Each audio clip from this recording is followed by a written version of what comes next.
तो मेरे भाई बहन उम्मीद करते होंगे आप लोग मस्त होंगे, स्वस्थ होंगे। क्लास 8 का मैथ न्यू बुक को बढ़िया से तैयारी करते होंगे। आज हम प्रश्नावली 3.3 का चैप्टर चतुर्भुजों को समझेंगे। चैप्टर 3 का क्वेश्चन इस तरह दिया हुआ है। इस क्वेश्चन को हम बाद में हल करेंगे। पहले इसके लिए हम थोड़ा कुछ बेसिक जान लेंगे। साधारण वक्र, साधारण बंद आकृतिक, बहुभुज, उत्तल बहुभुज, अवतल बहुभुज, ये सब को बारे में हम बढ़िया से समझ लेंगे। क्वेश्चन 2 भी हम उतार लिए हैं।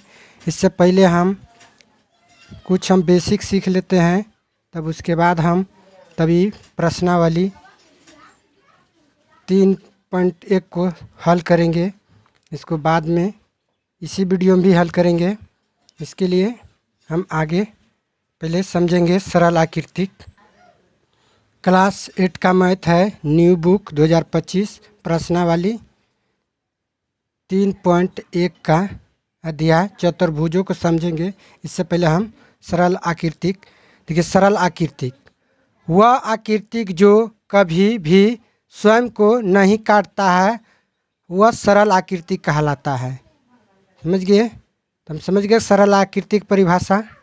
सरल आकृतिक परिभाषा देखिए, यहाँ से ऐसे करके खींच दिया है तो ये सरल आकृतिक है।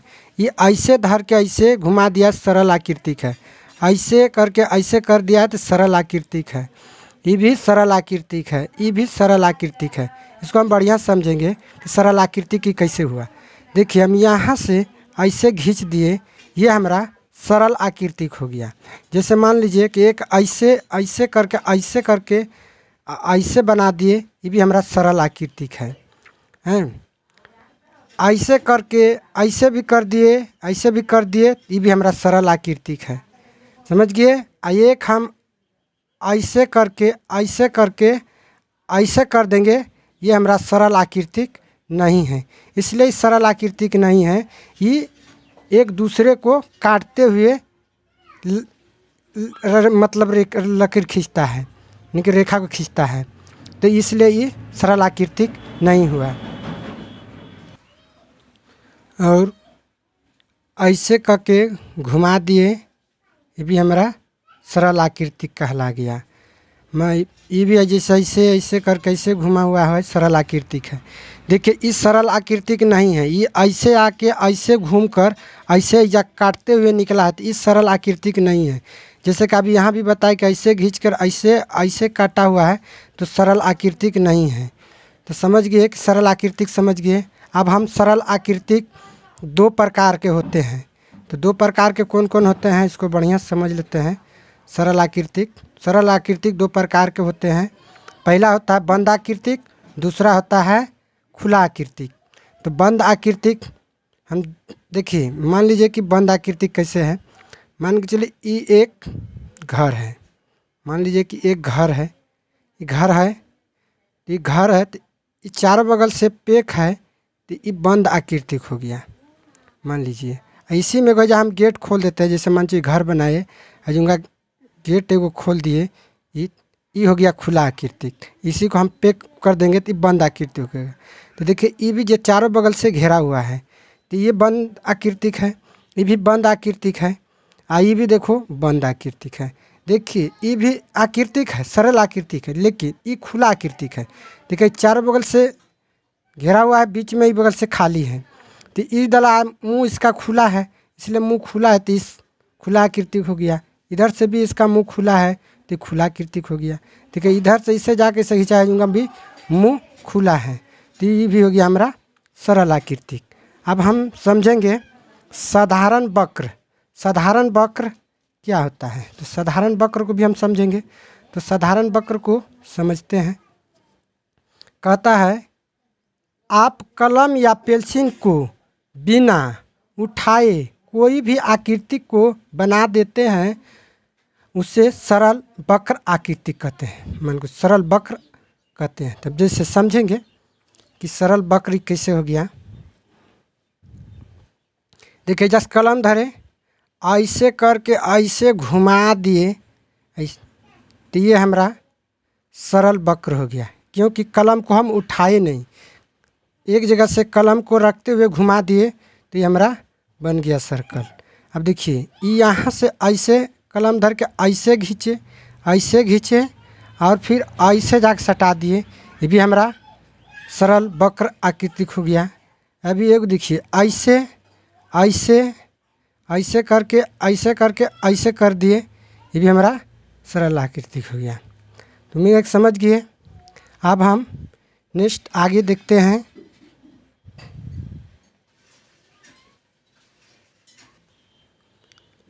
साधारण बंद वक्र या साधारण खुला वक्र। तो पहले हम यहाँ से साधारण बंद वक्र को समझते हैं। पहले साधारण बंद वक्र वह आकृति जिसमें बाहर प्रवेश करने का कोई जगह ना हो वह बंद आकृति कहलाता है। जैसे देखिए यहाँ से चारों बगल से सर्कल गोल घुमा हुआ है, इधर किधर भी किधरों से मुंह नहीं खुला है, आपकी इसमें किधरों से ढुकने का जगह यानी कि प्रवेश करने का नहीं है, इसलिए ये हमारा बंद आकृति हो गया। ये भी देख सकते हैं कि चारों बगल से पैक है, यानी कि चारों बगल से बंद है, इसमें भी घुसने का प्रवेश करने कोई जगह नहीं है। ये भी हो गया हमारा बंद आकृति, की भी है बंद आकृति, की भी है बंद आकृति। आप समझ गए। अब उसके बाद हम चलेंगे, यहाँ पढ़ेंगे साधारण खुली वक्र। तो यहाँ भी साधारण खुली वक्र को भी समझ लेते हैं।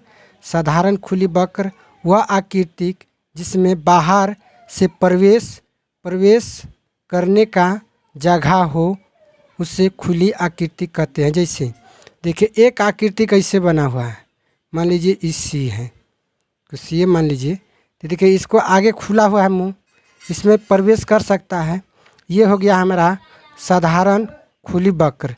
ये भी देखिए एक बना हुआ है, यहाँ पर भी मुंह खुला है, यहाँ से आदमी प्रवेश कर सकता है। समझ गए। इधर से भी आदमी घुस सकता है, इधर से भी मुंह घुस सकता है, इधर से भी घुस सकता है। तो उम्मीद है कि ये भी समझ गए बढ़िया से। अब हम आगे देखते हैं बहुभुज। बहुभुज रेखा खंड को सहायता से बनी सरल एवं बंद आकृति बहुभुज कहलाता है। बहुभुज कहलाता है। इसको भी हम बढ़िया से समझ लेते हैं।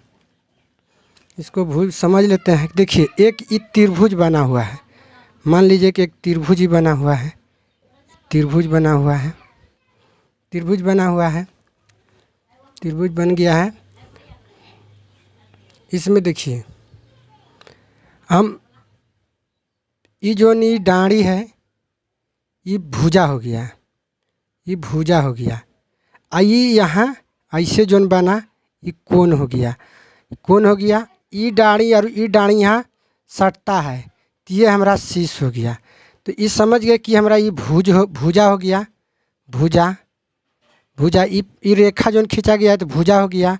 ये भी रेखा यहाँ सटा है तो ये हमारा शीश हो गया, शीश।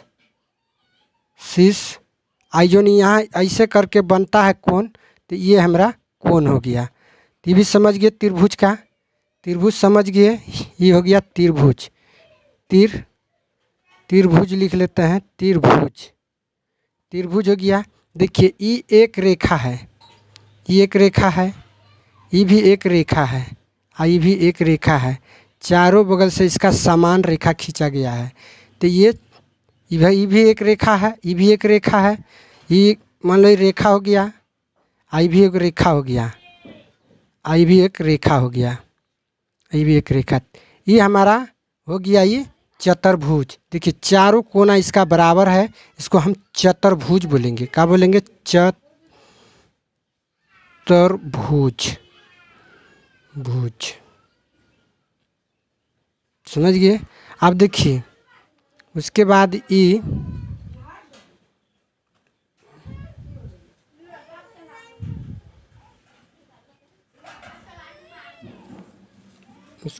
ई जोन बना हुआ ऐसे ऐसे ऐसे करके बना हुआ है, ये हमारा हो गया बहुभुज। इसको बोलते हैं, इसमें देखिए 6 लकीर खींचा हुआ है। देखिए ई कोण और ई लकीर आपस में मिल जाता है यहाँ पर इसको हम शीर्ष बोलते हैं। उम्मीद है कि फिर समझ गए। अब हम अवतल बहुभुज समझेंगे। अवतल बहुभुज, अवतल बहुभुज को समझेंगे। अवतल बहुभुज अंदर की ओर धंसा हुआ हो उसे अवतल भुज कहते हैं। अवतल भुज को ऐसे भी समझ सकते हैं जो कि कोई भी त्रिभुज 360 डिग्री का कोण बनाता है वह अवतल भुज कहलाता है। समझ गए। तो देखिए अंदर की ओर धंसा हुआ है, तो देखिए ये ऐसे एक लकीर आके ऐसे करके अंदर की ओर या धंसा हुआ है। समझ गए। एक स्टार भी बना, देखिए कि यहाँ धंसा हुआ है, कि यहाँ धंसा हुआ है, कि यहाँ धंसा हुआ है, कि यहाँ धंसा हुआ है, ये एक यहाँ धंसा हुआ है। तो समझ गए कि अवतल भुज हो गया। अब देखिए हम उत्तल भुज को समझेंगे। उत्तल भुज को क्या समझेंगे? उत्तल भुज देखिए वह बहुभुज है जो बाहर की ओर निकला हो उसे अवतल बहुभुज कहते हैं। देखिए इसका कोण बाहर निकला हुआ है, इसका भी कोण बाहर निकला हुआ है, इसका भी कोण बाहर निकला हुआ है, इसका भी कोण बाहर निकला हुआ है। तो समझ सकते हैं। तो एक अवतल भुज को ऐसे भी समझ सकते हैं जो कि कोई भी कोण 180 डिग्री से कम का कोण बनाता है तो वह उत्तल भुज कहलाता है। मान के चलिए एक ये ऐसे बनाएंगे, ऐसे ये हो गया कोण बन गया, ये छोटा कोण बन गया, ये भी छोटा कोण बन गया, ये भी छोटा कोण बन गया, ये भी छोटा कोण बन गया। समझ गए। अब देखिए अवतल भुज में क्या था कि ये भी छोटा कोण है जब बन रहा था, यहाँ भी छोटा कोण बन रहा था, यहाँ भी छोटा कोण बन रहा था, यहाँ भी छोटा कोण बन रहा था, लेकिन यहाँ जो था ये बड़ा कोण बन रहा था। अब इसको मिला देंगे तो ये बाहर की ओर हो जाएगा, तो इसलिए ये बड़ा कोण बन रहा था, तो इसीलिए ये अवतल दर्पण हो गया। तो उम्मीद है कि ये भी समझ गए अवतल दर्पण ये भी कैसे बन गया। ये भी देखिए उत्तल दर्पण का ईठो समझा दिए। इसका भी देखिए कोण त्रिभुज है, देखिए इसका भी कोण बन रहा है, इसका भी कोण बन रहा है, इसका भी कोण बन रहा है। समझ गए त्रिभुज का। तो ये हम उत्तल दर्पण भी उत्तल बहुभुज भी समझ गए। अब हम नेक्स्ट आगे देखते हैं। उत्तल भुज को समझ गए।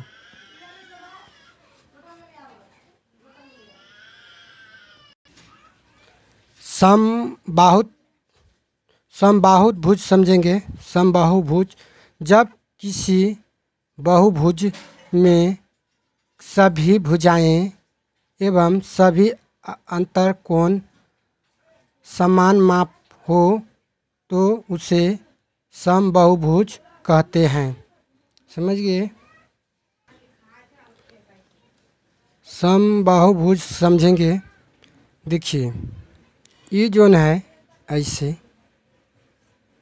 आई भी एजेंट बना रहा है, आई भी बना रहा है, इसका रेखा और इसका रेखा सेम बराबर है, और ये भी रेखा ये दोनों रेखा से भी ये भी रेखा सेम है। तो समझ गए समबाहुभुज का मतलब होता है इसका भुजा भी बराबर होना चाहिए, भुजा बराबर होना चाहिए और कोण भी बराबर होना चाहिए। समबाहुभुज का यही समबाहुभुज का यही है पहचान। देखिए इसका भी देखिएगा ई रेखा और ई रेखा सेम बराबर है। इसको अगर कोण बनाया जाएगा तो ये भी देखो सेम कोण अपना बनाएगा उतना। समझ गए। ये भी रेखा और ये भी रेखा सेम बराबर है, तो समझ गए ये भी, और ये भी है, तो समझ गए कि हम समबाहु त्रिभुज भी समझ गए, समबाहु भुज समझ गए। सॉरी बोलने मिस्टेक हो जाता है। अब हम विषम बाहुभुज समझेंगे। विषम बाहुभुज को हम समझते हैं, इसका भी परिभाषा समझ लेते हैं। जब किसी बहुभुज में सभी भुजाएं एवं सभी अनंत कोण की माप अलग अलग हो तो वह विषम बहुभुज कहलाते हैं। समझ गया। अब इसका जो रेखा है विषम बहुभुज परिभाषा समझेंगे। जब किसी बहुभुज में सभी भुजाएं एवं सभी अनंत कोण की माप अलग अलग हो तो वह विषम बहुभुज कहलाते हैं। अब देखिए इसका रेखा और ई रेखा सेम है, लेकिन ई रेखा सेम नहीं है। समझ गए? तो तीनों रेखा अलग अलग हो गया। देखिए ई रेखा और ई रेखा आपस में तो मिलता है, लेकिन ई रेखा नहीं मिलता है। तो समझ गए ये भी हमारा समबाहु त्रिभुज विषम भुज हो गया। अब हम पढ़ेंगे अभ्यंतर। मतलब अभ्यंतर का मतलब होता है अंदर की तरफ, और बहिर्भाग का मतलब होता है बाहरी स्तर की बात बोल रहा है, जो कि बाहर की जोन बात उसको बोल रहा है। तो देखिए ये भी हम समझ लेते हैं। ये जोन है ये एक त्रिभुज बना हुआ है आकृतिक। ये जोन ये अंदर का जोन भाग हुआ ये सब, तो इसको हम बोलते हैं अभियंतर। क्या बोलते हैं? अभियंतर। और जोन बाहर का जोन भाग है इसको हम बोलते हैं बहिर्भाग, मतलब बाहरी भाग भी बोल सकते हैं। इसको क्या बोल सकते हैं? बहिर्भाग। इसमें भी उसी तरह है। देखिए ये अंदर का जोन पार्ट भाग है तो इसको हम वही बोलेंगे अभियंतर, और इसको हम बहिर्भाग बोलेंगे, बहिर्भाग। समझ गए उम्मीद। अब हम क्वेश्चन को 1.1 को हल करेंगे।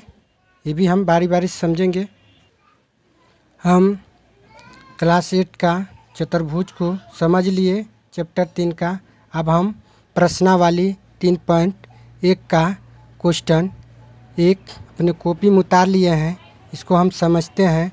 यहाँ लिखा हुआ यहाँ पर कुछ आकृतियाँ दी हुई हैं। जो ये आकृतियाँ हमको दिखाई दे रहा है, यानी कि जो आकृतियाँ दिखाई दे रहा है, ये सब जो ये आकृतियाँ हैं, ये आकृतियाँ हैं, इसको हम समझते हैं। यहाँ लिखा हुआ है प्रत्येक का वर्गीकरण निम्नलिखित आधार पर कीजिए। हम यहाँ सबके दिया हुआ है कि साधारण वक्र, इसमें से साधारण वक्र को खोजना है कि साधारण वक्र कौन सा है, और साधारण बंद ये भी सब खोजना है। बहुभुज भी देखना है, उत्तल बहुभुज देखना है, और अवतल बहुभुज देखना है। तो समझ गए? तब इसी में से खोज के देखेंगे। तो पहले हम साधारण वक्र को समझ लेते हैं। तो साधारण वक्र को हम परिभाषा बताए थे ना। हम पहले इसमें समझेंगे। ए नंबर सरल साधारण वक्र। साधारण वक्र की परिभाषा क्या हम समझे थे पीछे। आप कलम या पेंसिल को बिना उठाए कोई भी आकृतिक बना देते हैं, तो ये हमारा वक्र आकृतिक है। देखिए मान के चलिए इसमें से हम वो भी एक वक्र को बना देते हैं। जैसे ई दिया हुआ है, ई यहाँ से हम पिचिंग ऐसे करके ऐसे करके ऐसे करके ऐसे और ऐसे कर देते हैं। ये हमारा क्या हो जाता है? साधारण वक्र है। तो ये भी हमारा एक नंबर हो गया। एक नंबर हो गया साधारण वक्र है। 2 नंबर भी हमारा देखिए ऐसे ऐसे ऐसे करके बिना कलम उठाए हम आकृति को बना सकते हैं। तो 2 भी हो जाएगा हैं, 2 हो गया। उसके बाद 3 नहीं होगा, 4 होगा। 4 बिना पेन को उठाए बना सकते हैं। 4 हो गया, 4 हो गया, 4 हो जाएगा। 5 भी हो जाएगा, 5 हो जाएगा। 6 भी हो जाएगा। समझ गया? अब देखिए बिना पेन उठाए बना सकते हैं कि नहीं। जैसा कि मान लीजिए इसको गोल कर दिए तो बिना पेन उठाए बना दिए, तो वही पूछ रहा है साधारण वक्र। अब हम साधारण बंद आकृति को बताएंगे। तो इसी में से हमको खोजना है कि साधारण बंद आकृति कौन कौन है। तो हम देखो साधारण बंद आकृति लिख लेते हैं। साधारण बंद आकृति कौन कौन सा है इसमें। तो साधारण बंद आकृति 1 नंबर है। देखिए 1 नंबर ही चारों बगल से बंद है, जाने के किधरों से रास्ता नहीं है। तो इसको हम 1 नंबर लिख लेते हैं। 1 नंबर हो गया। उसके बाद 2 नंबर हो जाएगा, 2 नंबर भी हो जाएगा हमारा। उसके बाद 5 नंबर भी हो जाएगा, 5 नंबर हो जाएगा। उसके बाद 4 नंबर भी हो जाएगा। उसके बाद 5 नंबर भी हो जाएगा, 5 नंबर भी हो जाएगा। उसके बाद 7 नंबर भी हो जाएगा, 7, 5 भी हो जाएगा, 6 भी हो जाएगा और 7 भी हो जाएगा, 8 नहीं। उसके बाद हम बहुभुज को समझते हैं। तो बहुभुज हमारा देखिए, बहुभुज जो है एक है, 1 को लिख लेते हैं। 2 भी है, समझ गए। ये देखिए, ये हमारा बहुभुज है, इसको देख लो, ये बहुभुज है और एक ये बहुभुज है, ऐसे वाला, समझ गए। अब हम उत्तल बहुभुज को समझेंगे। उत्तल बहुभुज जो बताए थे कि जो कि 180 डिग्री से कम का भुजा बनाता है, वही हम बहुभुज कहते हैं। तो इसमें से देखिए, इसमें से ई एक कोण हैजा बनाता है, हैजा, और हैजा भी बनाता है, ये हैजा भी बनाता है, हैजा भी बनाता है, ये हैजा नहीं बनाता है। हैजा 360 डिग्री का कोण बनाता है। इसका मतलब ये उत्तल दर्पण, उत्तल बहुभुज नहीं है, ये अवतल बहुभुज हो गया।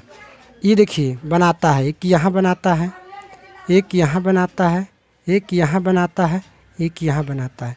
तो उम्मीद है कि समझ गए कि ये अवतल बहुभुज है। 2 नंबर, समझ गए। 2 नंबर कैसे अवतल बहुभुज हुआ, ये ऐसे करके ऐसे कोण बनाता है, ऐसे बनाता है। ये देखिए, इसका कोण बाहर निकला है, समझ गए। अवतल दर्पण, अवतल बहुभुज को हम समझेंगे।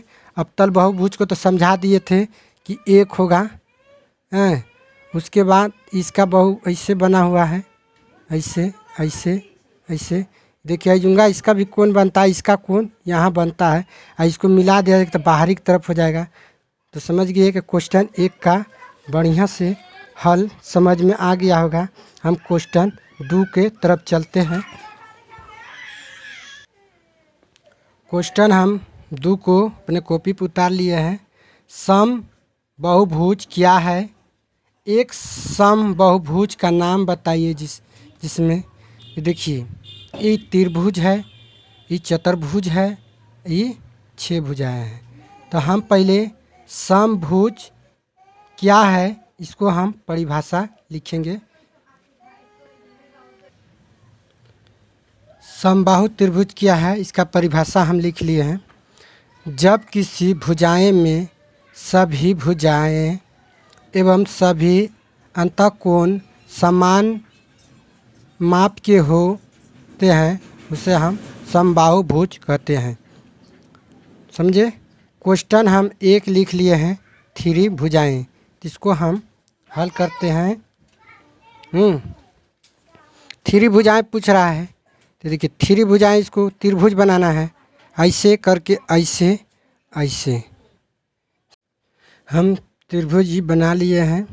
ऐसे देखिए, इसका तीनों कोण 3 भुजा है, ये लकीर, ये दूसरा रेखा, ये तीसरा रेखा, तीनों रेखा सेम बराबर है, इसलिए इसको हम त्रिभुज कहेंगे। देखिए नंबर 2 में भी 4 भुजाएं पूछ रहा है, तो देखिए 4 भुजाएं, देखिए एक ये पहला रेखा है, ये दूसरा रेखा है, तीसरा रेखा है, चौथा रेखा है, चारों रेखा इसका समान बराबर है। ये हमारा चतुर्भुज हो गया। अब देखिए यहाँ 6 भुजा पूछ रहा है, तो इसको भी देखिए, 1 लकीर, 2 लकीर, मतलब 1 रेखा, 2 रेखा, 1 3 रेखा, 1 4 रेखा, 1 5 रेखा, 1 6 रेखा, भी हमारा षष्ठभुज हो गया। समझ गए। उम्मीद है कि क्वेश्चन को आप लोग बढ़िया से समझ गए होंगे। अगर हमारा वीडियो बढ़िया लगा तो अपने भाई के लिए एक छोटा